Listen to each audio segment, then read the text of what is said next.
উদ্যোগ নেওয়া বা এই যে প্রতিবাদ, বিভিন্ন জায়গায় রবীন্দ্রনাথের মূর্তি পড়ে থাকা বা নানানভাবে যে স্থাপত্য ধ্বংস করা হচ্ছে বাংলাদেশে, না, আজকের প্রোগ্রামের সঙ্গে বাংলাদেশের সম্প্রতি দুদিনের অন্য অনেক কিছুর সাথে সাথে কবিগুরুর স্মৃতি এবং তার যে মূর্তি স্মৃতি সেগুলোকে যে নষ্ট করে দেওয়া, যে কবিগুরুর তৈরি করা সঙ্গীত বাংলাদেশে জাতীয় সঙ্গীত হিসেবে সমাদৃত হয় আমাদের দেশেরও সাথে সাথে, সেই ঘটনাটার সঙ্গে সম্পর্ক নেই। এখানে কালচারাল সেলের যিনি সভাপতি আছেন অত্যন্ত প্রতিবাদী একটি কণ্ঠস্বর এবং তিনি নিষ্ঠার সঙ্গে রাষ্ট্রবাদের পক্ষে, ভারতীয় সংস্কৃতির পক্ষে কাজ করছেন, বাংলাকে বাঁচাতে চান তিনি এবং তার টিম। একা তো পারেন না।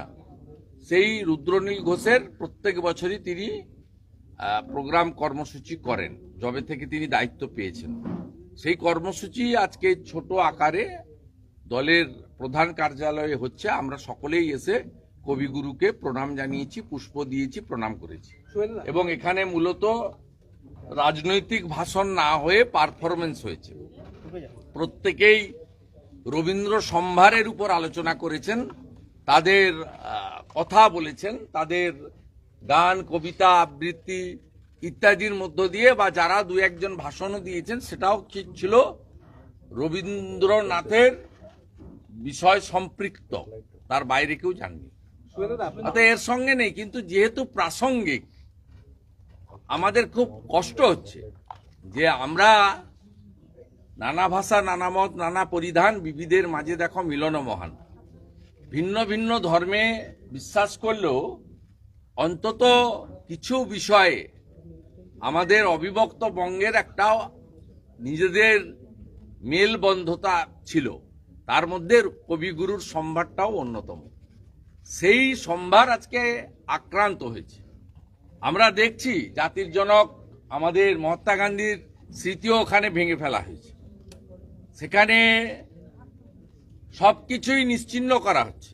সে ঠিক আছে, তার তো শেষ তো আছে। এর আগেও আমরা তো ইতিহাস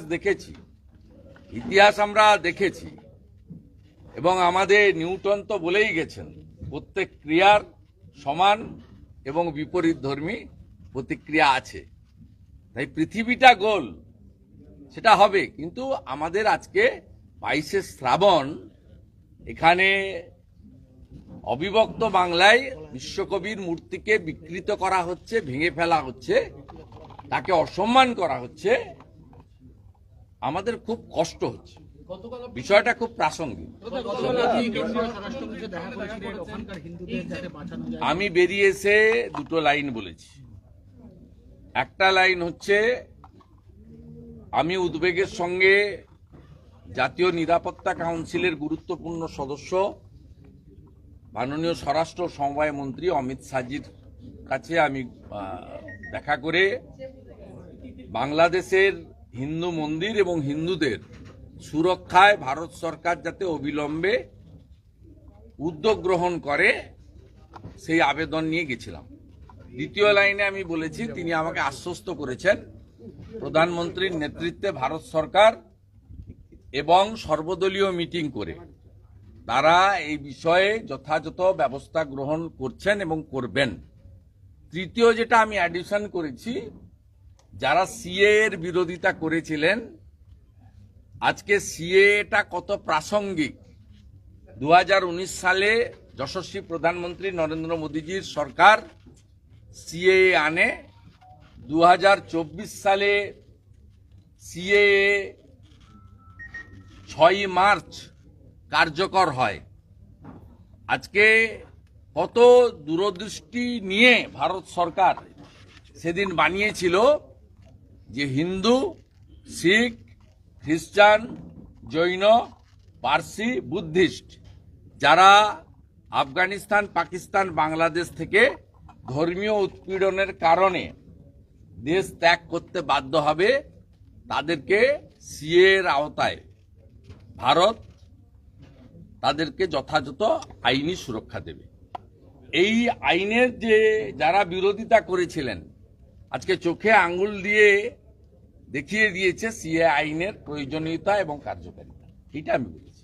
শুভেন্দুদা, এই খবরে খবর এলো যে বাংলাদেশের এই আন্দোলনকে সমর্থন জানিয়ে ইতিমধ্যেই পাকিস্তান এগিয়ে এসেছে, আন্দোলনকে সমর্থন জানাচ্ছে পাকিস্তান।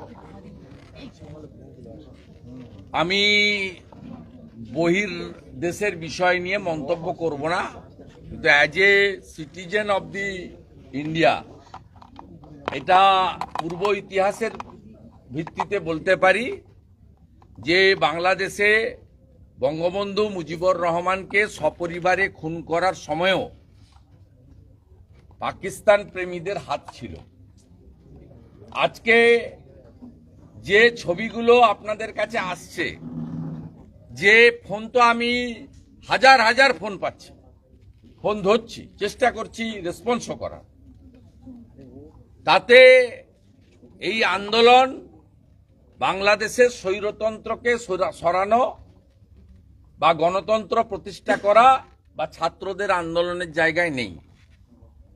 যা আমরা দেখছি এটা হলো মন্দির ভাঙো, হিন্দু ভাগাও আর ভারত বিদ্বেষী, এই তিনটে মন্ত্রে এই আন্দোলন হচ্ছে। স্বাভাবিকভাবে পাকিস্তান প্রেমীরা একটু উল্লসিত হবে।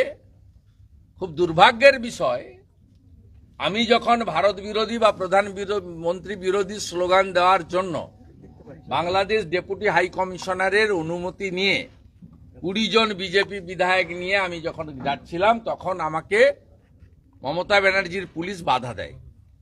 অথচ গত পরশুদিন নিউ মার্কেট এলাকায় চিকিৎসার জন্য ভারতে আসা কিছু বাংলাদেশি যখন বিজয় মিছিল করে, উল্লাস প্রকাশ করে, তখন মমতা ব্যানার্জির পুলিশ তথা কলকাতা পুলিশ তাদেরকে বাধা দেয় না, উল্টে তারা যাতে আনন্দ উচ্ছ্বাস প্রকাশ করতে পারে কলকাতার রাজপথে, ধর্মতলা চত্বরে, নিউ মার্কেটে, সেই সুযোগ করে দেয়। এটা পশ্চিমবাংলায় যারা রাষ্ট্রবাদের পক্ষে, ভারতীয় সংস্কৃতির পক্ষে, যারা 15ই আগস্ট জাতীয় পতাকা তোলার আর বন্দে মাতরম গাওয়ার জন্য বা জাতীয় সঙ্গীত গাওয়ার জন্য অপেক্ষা করছেন, অথচ তৃণমূলকে ভোট দেন, তারা দয়া করে একটু সজাগ হন।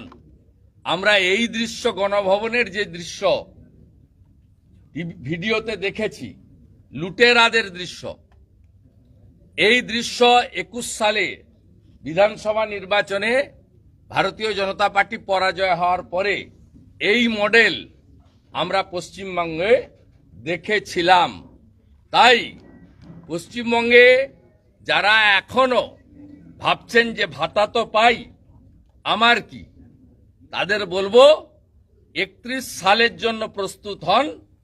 যদি আপনারা এখনো সজাগ না হন, আরেকটা সুরাবর্দির হাতে এই বাংলাও যাবে। শুভেন্দুদা, বিনেশ ফোগাট,